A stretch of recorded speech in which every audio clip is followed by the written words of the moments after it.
How do you know this girl?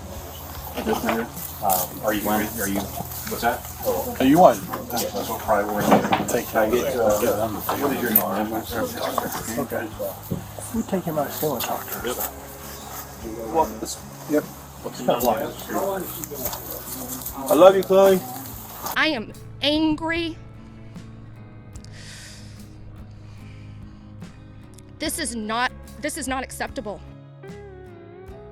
Let's talk about the rescue of Chloe Jones. She's only 23 years old and she was held hostage, basically abducted, for 4 days by a man named William Mozingo. 4 days, but the tripped out thing is this is his 4th abduction. Chloe Jones is being brave. She's not shy. She wants the world to see what she claims William Mozingo did to her over these 4 days of torture, basically. He's accused of holding her captive in a garage, in the loft part of the garage, and even fracturing her skull with a baseball bat. Chloe even posted a prominent photo of her bruised eyes, and she used that for her GoFundMe page. When cops who rescued Chloe, when they finally saw her state and her injuries after they broke open that garage door in Ohio, they just couldn't believe it. We'll wait for the canine. Sure, I'll cover it. Backer, please. Better come out. Come on now, with your hands up! Let's take girl. What? He's excited. Good boy. Can't hear you. Good boy. Where's she at?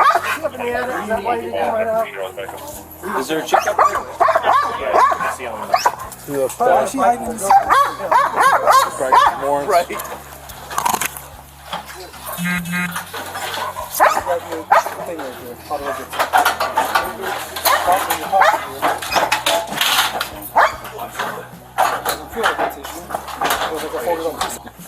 All right, you can reach it. Come on. Big man can walk himself. He can walk.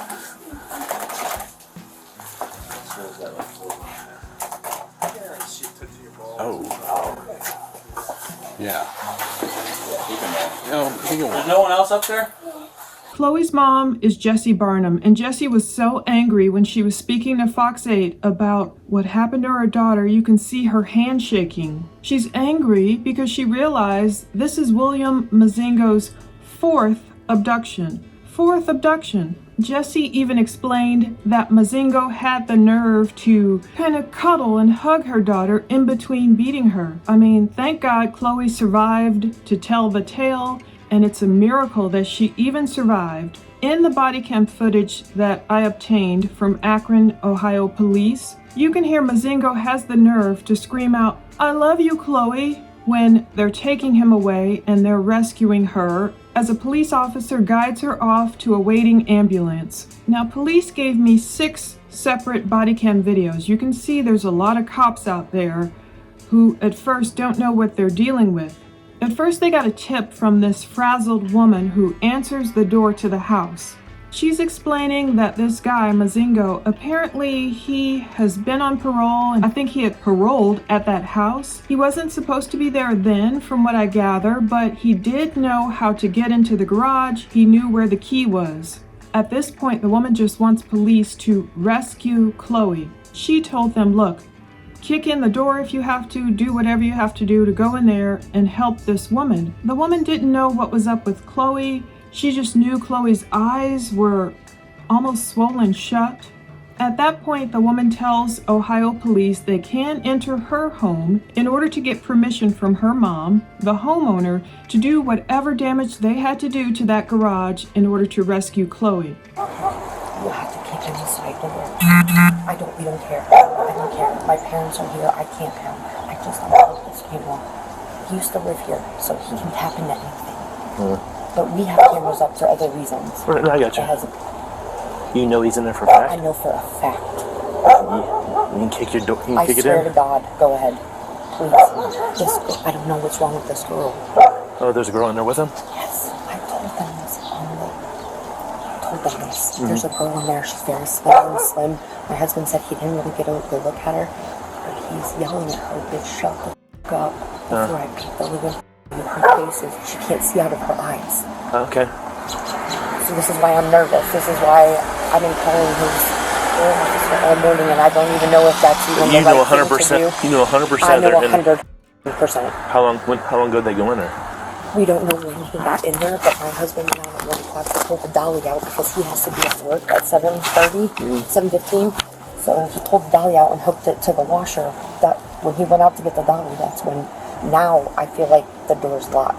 My husband didn't bring the keys, and he was so frazzled about the whole thing. It's like This is your property. You own this property. my mother does, yes. Is she here now? She's awake, yes. I just get verification. She explained to the police how they had cameras up for other reasons, and the cop is trying to find out, look, you know this guy is in there for a fact? And she said, I know for a freaking fact he's in there. But the woman didn't know what was wrong with Chloe. I don't think she knew Chloe. She just knew this guy Mozingo had a girl in there with him. Wow. Put the photo on there? Does look like it. See any ligature marks? There's a girl in there, she's very slim, her face is, she can't see out of her eyes. The woman starts explaining, trying to tell the officers Chloe's plight. I'm sure no one knew what Mozingo was allegedly putting Chloe through over those 4 days. In fact, when the police first arrived, they probably think that Mozingo and Chloe are more like squatters that they need to kick out of there. But once they start getting more details, and especially once they see Chloe's face, they realize she is really a victim. In fact, one of the cops is like almost going to send the dog in there after Chloe as well. But they realize, wait a minute, Chloe's a victim. They get Mozingo out, take him away, arrest him, and then they look up in the loft area. It's really this teeny space where he was keeping Chloe for 4 days. A large part of the body camera footage is the cops trying to figure out how to make entrance. They can't lift the door, they're trying. It's not like a door that they can just beat in because the door swings out. They are looking for a flathead screwdriver. They can't find one. Eventually, this one cop has the perfect tool. It looks kind of like something almost with a blade on it, like a pry bar thing. They kind of joke and laugh with each other because they're like, what instance did you foresee needing this? Well, anyway, thank God this cop bought that tool. It was the perfect tool to pry open that garage door and rescue Chloe. What scenario did you see that you might need that one? It's weird that you've been on 20 how many years? This last day. That's a going out. Yeah. Let Moss do it. Since Yeah. Moss is the one that should have it. Go up on the roof, Moss, and There you go. Hack your way through. Carry that at the next protest. Over my shoulder. they left the key in, and once he got in, We use that to pop that. She's got a tunnel there. surprise! I don't know how sharp the blade is. It'd probably be like, Yeah, you got a little hammer end on that, you know. William, this is Akron Police Department. This is your last chance. Come out now with your hands up, or we'll be sending the canine in to apprehend you. You will get bit by the dog. William, last chance. We'll wait for the canine. Make sure Moss gets up. Sure, I'll cover it. Akron Police, better come out! Come on now with your hands up. In fact, the cops were joking about going in through the roof. They were trying to get in there by any means necessary, and they wanted to wait, of course, for the canine. That canine dog showed up, doing a great job. That canine was really angry. They say, look, that canine would have messed you up, guy, if you didn't come out of there when William took his time about coming out of the garage. Apparently, William was smoking a cigarette or something and taking his sweet time coming down the ladder. At one point, the woman who initially answered the door stopped answering the door. The cops had wanted to see if she had a flathead screwdriver, but maybe she got freaked out. She was already scared enough about what William might do. Police start joking, oh, she'll say she never gave us permission to enter her garage. They even give a shout out to BWC World. So the cop is talking about how he's from Kenmore, so he can joke about Kenmore, the Kenmore section of Akron. But he gives a shout out to BWC World, Body Worn Camera World. Even they recognize the importance of body worn camera footage and how many of us watch it.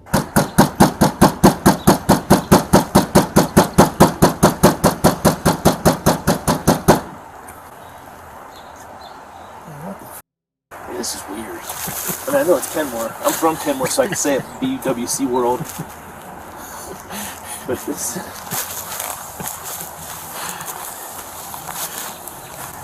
And I'm so glad this was caught on camera, because what happened to Chloe was no joke. And now, maybe if the world sees Chloe's plight and what she survived, and Chloe was the 4th abduction that William purportedly perpetrated, maybe no other woman will have to suffer her plight. The heroic cops didn't know what they were dealing with at first, but once they saw Chloe come down that ladder slowly with her bruised eyes and in pain, and Chloe sheepishly asked them, "Can I go to the hospital?" They knew what they were dealing with. They wanted William away from her. Now, another man spoke on body camera to the cops as well. He may have been the husband of the woman who first was frazzled and answered the door at the beginning of the body cam video to talk to the cops. He's the one who first heard Chloe up there in the loft. Apparently, this guy, I guess the husband I'll call him, was hanging out with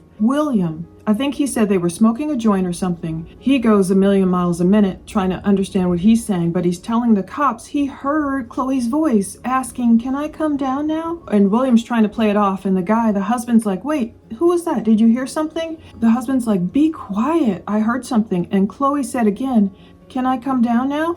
It was about 1. 1 in the morning. Yeah. Maybe. So you actually saw them in there? Yeah, I was going in there to get the dolly. I got the dolly hooked up in the basement on a washer because I had got another washer because our washer took it. Okay. So I went in there to get it because I was going to move it because her parents, like, their sleeping schedule, like, they're up at night throughout the whole night, and then during the day, early morning, they sleep. So I was like, I'm going to wait until night when they're up and not make noise for them. So I then I went in there to get the dolly, and then that's when I was in there grabbing it, and then I just hear something like, "Bro," I'm like, "So what the f***?" And he's like on the side over there, and I'm like, "What the fuck?" I said, "What's up, man? What the f*** are you doing in here, bro?" I said, "You too?" He's like, "Nothing, I don't know what to do." He's like, I came in, like, that's nothing, I know how to get in here, He's like, so I came in because I didn't know where else to go, it was raining, it's cold. And I'm like, all right, I said, "You look like he was like this, the same way I am right now." So I'm like, "I'm gonna go in the house and roll a blunt. Come on, smoke a blunt." So I went and rolled a blunt, and I came out and smoked it with him, and as I'm smoking it with him, then all I hear is, "Can I come down?" And I'm like, "What?" And I said, "Bro, be quiet." I said, "What the f*** was that?" And he was like, "No, it was nothing." I said, "No." I said, "I just heard something, bro, just be quiet." And then like 30 seconds later, again, she's like, can I come down? And I said, "Who the f*** is in here, man?" And she's like, "Look, I can't get down." I said, "Who the f***?" I said, "Bro, who the f***?" He's like, "Man, I'm sorry, bro." He's like, "I need to talk to you, I said, "What the f*** is going on?" I said, "Yeah, you can get down." I said, "Give me a second, I'm gonna help you."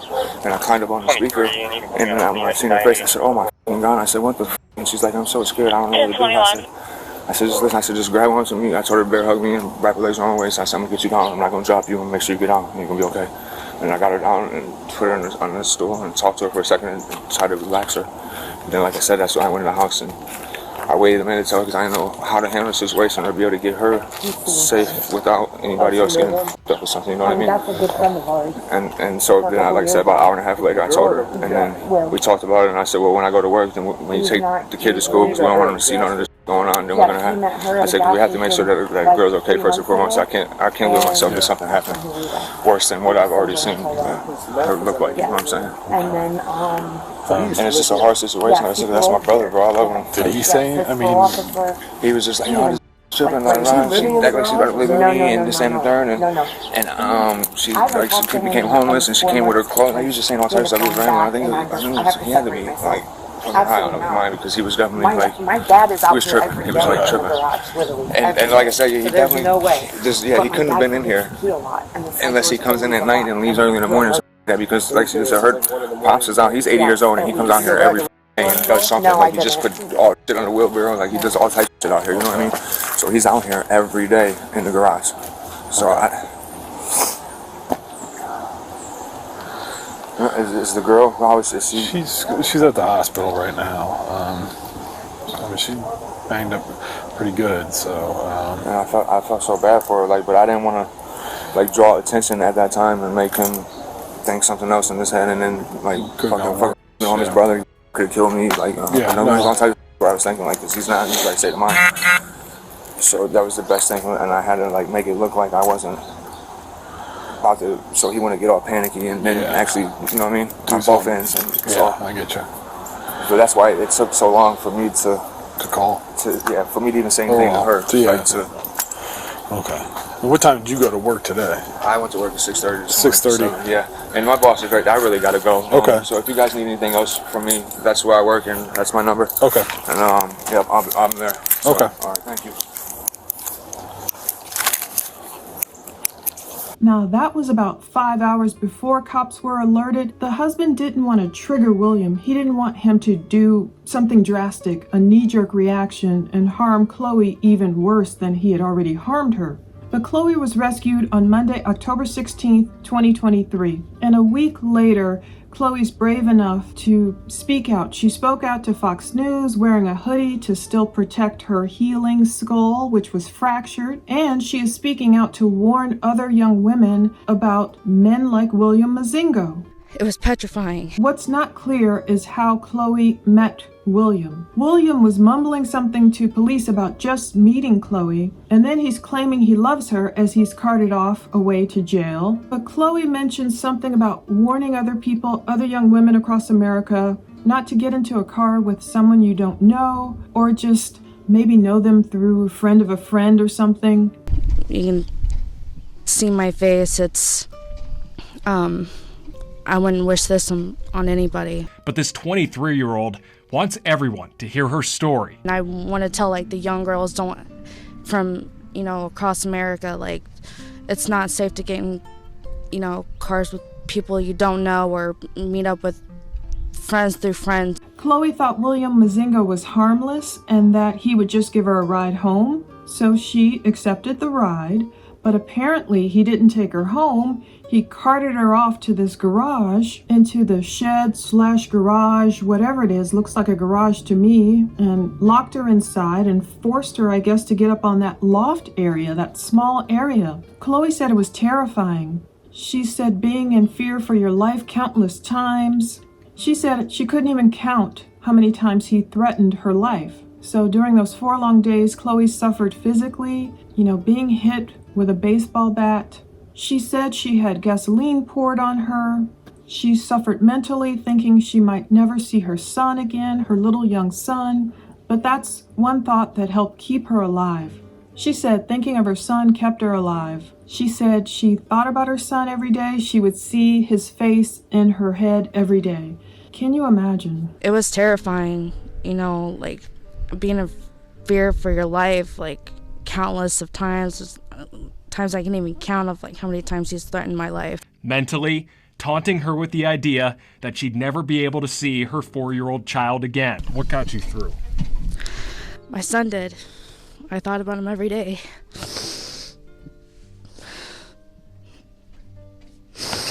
I just saw his little face in my head every day. He has been convicted 3 times for the exact same offenses, and he was allowed to reoffend over and over and over. You don't deserve to, get to live life the way normal people should, and I hope that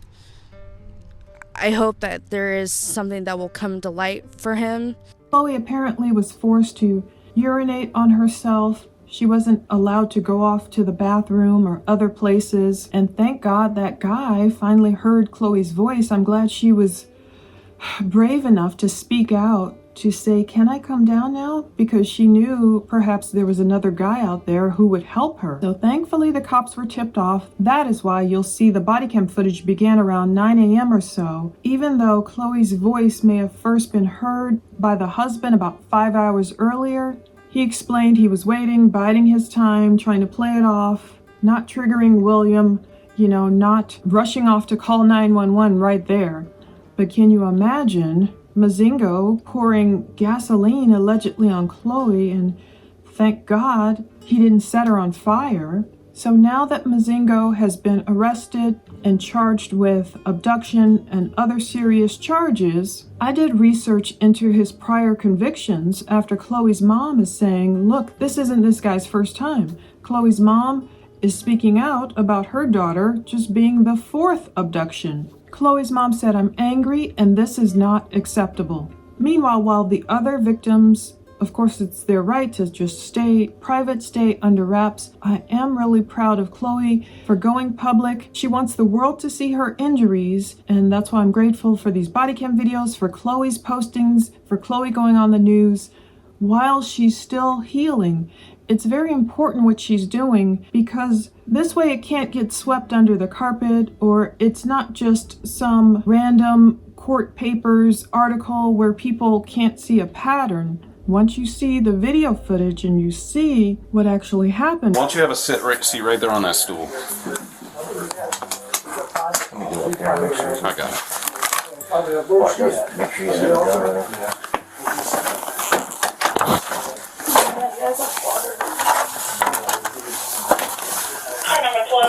I'll go grab your bottle of water in a second. Is there any weapons up there here? There's no apartment number, just there on the third floor, mail, email, or anything about the apartment. Obviously, because you have some facial injuries. Are you, what's that? Are you? Yeah, that's what probably, if I get, what is your name, man? How do you spell? J-O-N-E-S? Hey, how long has she been up here? How long has it been? Wait, Ben, what?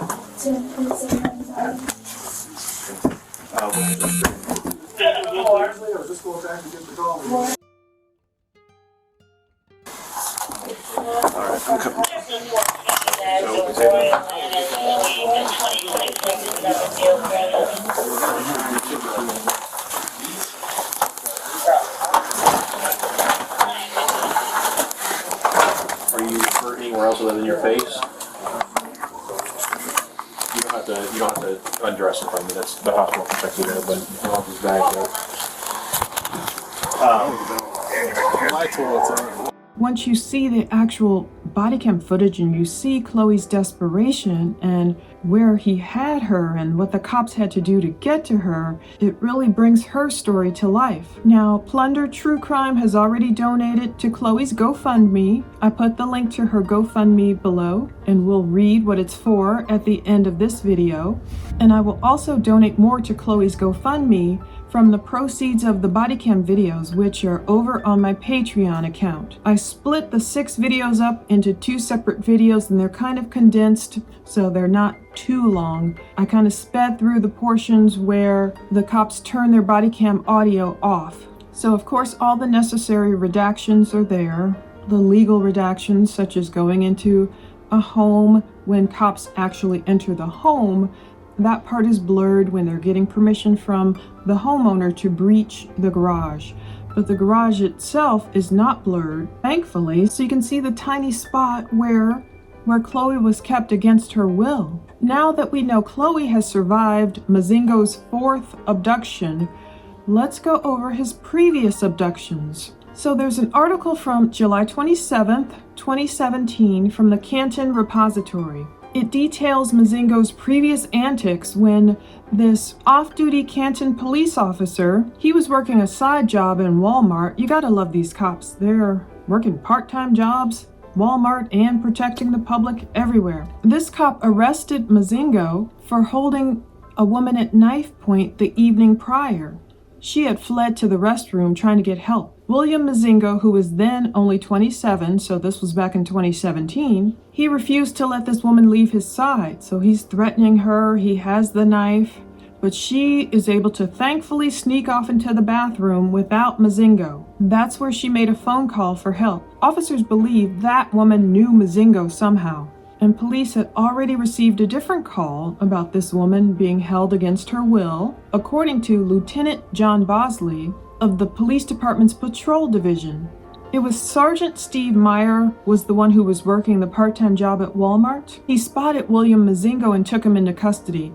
Now, the elephant in the room, I need to mention, Mozingo thankfully has all these unique face tattoos. You'll see in the body cam, he has a bunch of different tattoos. And the good part about that is that makes him very recognizable. So, heaven forbid if he's just out of jail again so quickly, women will be able to recognize this man.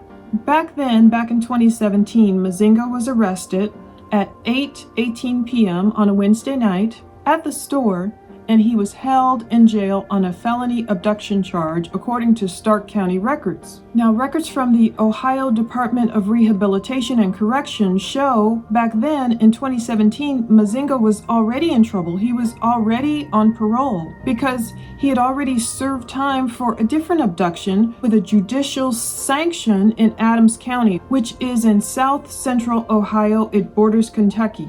We don't know about details of that sanction, so his first abduction, we don't have a lot of details on. The second one in 2017 involved having this woman at knife point in Walmart. So back then in 2017, Mozingo remained in jail. He was held in lieu of a $50,000 bond, pending his hearing in Canton Municipal Court. So those are the details of Mozingo's first two abductions. Now let's talk about number 3.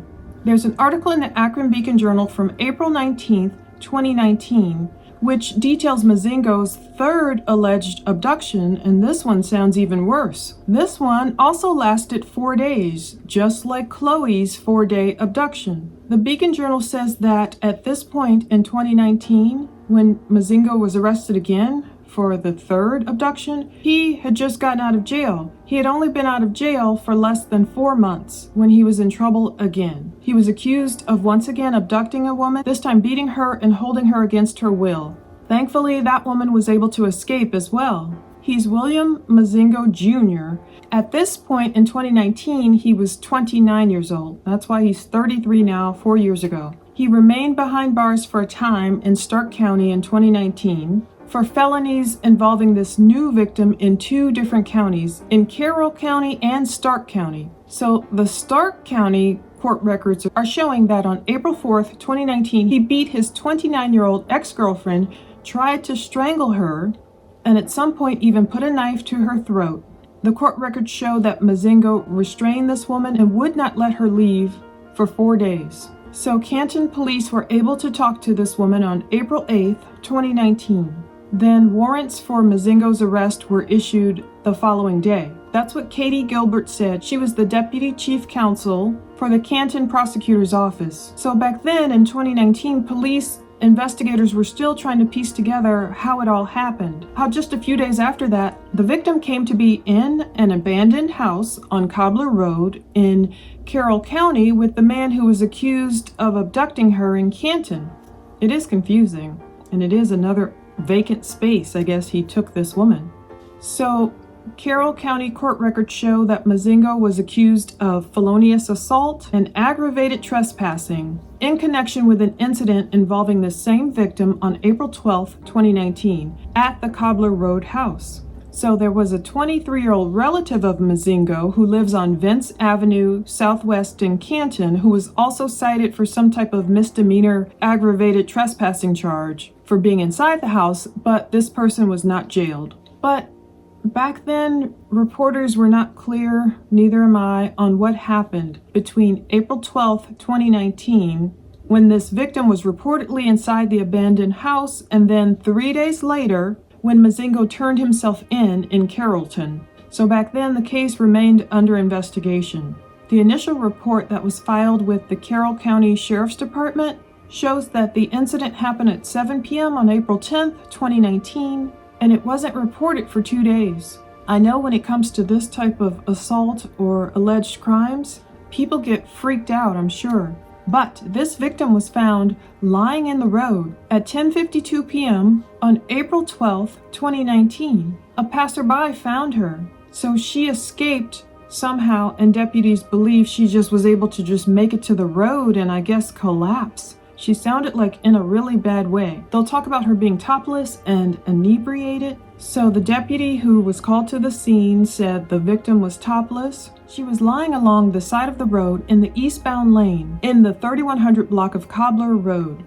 It said her undergarments were in the middle of the road. Now, this victim had suffered severe head trauma and she was highly intoxicated according to the reports. So just like Chloe's head trauma, apparently this victim had head trauma too. This victim told the deputy that Mozingo and his relative, I don't know which relative, had taken her against her will 2 days earlier, beat her, and then dumped her on Cobbler Road. So that woman was taken to Mercy Medical Center in Canton, and then she was taken to Summa Akron City Hospital. We don't know the condition of that victim, but I pray she was able to heal from all of this. Thankfully, there was another good Samaritan in this story, not only the person who found that victim in the street, but Mozingo and his relative had flagged down some passing driver. They asked for a ride to Canton, but instead, I love it, this person drove them to the Carroll County Sheriff's Department in Carrollton, and that's when William was arrested.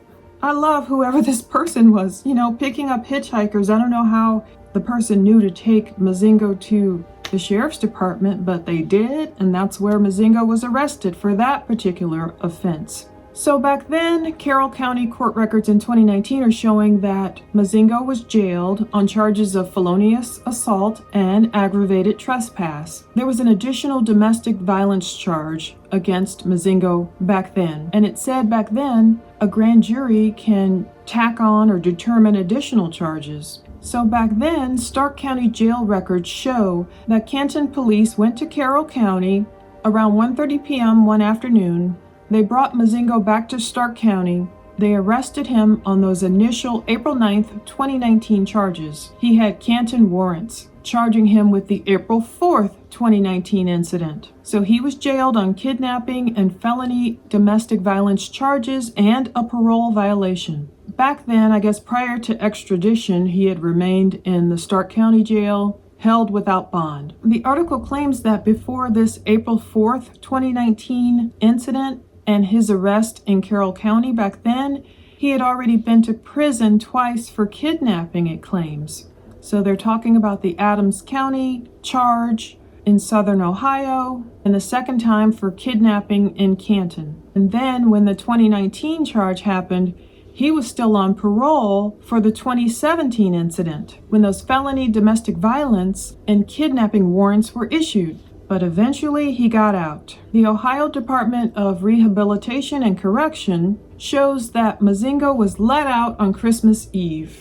What a present. So Mozingo was let out December 4th, 2019. He served time for abduction and aggravated menacing in 2017. But I'm thinking maybe this was not enough time for Mozingo to serve. So he was out free as a bird by Christmas Eve 2019. But by the time October 16th, 2023 rolled around, he's in trouble again. Perhaps, hopefully this time, if he is found guilty and a jury can hear this case out, and if evidence of his prior abductions are admitted, maybe he'll get more time. Let's count. There was abduction number 1. We don't know what date. We don't really have the details of this case. But this is the case Mozingo was already on parole for after having served time for an abduction with a judicial sanction in Adams County. Then the second abduction was the 2019 Walmart arrest. So that's where Mozingo is accused of holding a woman at knife point as she hid in the restroom in Canton, Ohio. Stark County court records are showing this is in fact a different victim than the victim who was listed in the more recent warrants in 2019. It sounds like these are different women. We don't know a lot about the first victim. We learned about the 2017 Walmart arrest. That woman held at knife point who escaped to the bathroom, who's a different woman than the next two victims. So there's abduction number 3, April 2019 abduction, where William Mozingo beat his 29-year-old ex-girlfriend, tried to strangle her, put a knife to her throat, refused to let her leave for 4 days. This is the one who was found apparently without being fully clothed, without having all her clothes on, in the street. He'd only been out of jail less than 4 months when that infraction occurred. Abduction number 4, the abduction of Chloe Jones. Thankfully, she's gone public. She's bravely going public and warning these women, so, it can't be just like hidden under wraps.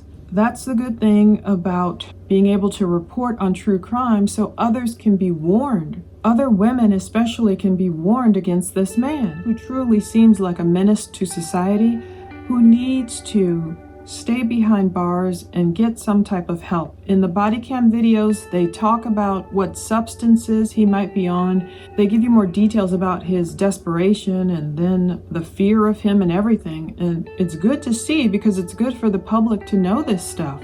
Now, finally, let's talk about the GoFundMe that Chloe's mom posted in trying to get her daughter some help. This is one brave mom who is not going to sit idly by, and she's not going to let him get away with trying to abduct victim number 5. So Jessie wrote, "My name is Jessie. My daughter was the 4th victim of William Mozingo. She spent 3 days in ICU with facial fractures, brain bleed, broken arms and fingers. She was tortured nonstop over the 4 days she was held. She was tied up, doused with gasoline, and threatened to be lit on fire. Can you imagine her fear? She was beat from head to toe with baseball bats and fists. She was held at knife point dozens of times and threatened to have her throat slit. So he has a modus operandi, we can tell here. She was forced to urinate on herself as she wasn't afforded bathroom breaks. My daughter was choked multiple times, all while being told if she passed out, he would cut her throat.